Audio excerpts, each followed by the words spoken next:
Hello dosto, how are you today? Is topic about MetraTrader meets Google Sheets with Python Anywhere, a guide to secure data flow. Introduction. Accessing and analyzing trading data is very important for traders of MetraTrader to avoid mistakes and to decide better in the future. There are built-in tools and functions for exporting data, but they don't have capability to export to cloud services. Automatic exporting charts, history, and log data to cloud services can be a significant approach for traders' decision-making process. There are different ways and tools to transfer data from MetraTrader to cloud solutions such as Google Sheets. Some are free but less secure and some are secure but not free or with limited access. Finding an appropriate way for cloud exports, which costs less, can be a headache for traders focusing on benefiting by analyzing their traded data in their future trades.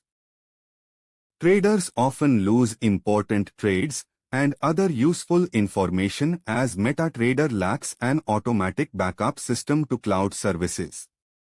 Traders struggle to get benefited in using data visualization and analysis tools that are readily available in the cloud. This article aims to show how data transfer from MetraTrader to Google Sheets can be automated without extra costs and with high security, and utilize the easily available solutions to have profitable future trades. This article is an aid to such traders and developers looking for ways to transfer their data to some cloud solutions or storage.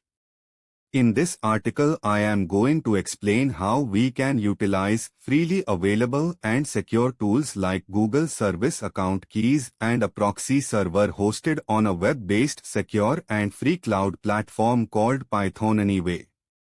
Why Google Sheet and Service Accounts Key? Google Sheet is the most valuable solution as it is cloud-based and the data saved in there can be accessed anytime and from anywhere. So traders can access trading and related data exported to Google Sheet and do further analysis for future trading anytime and wherever they are at the moment.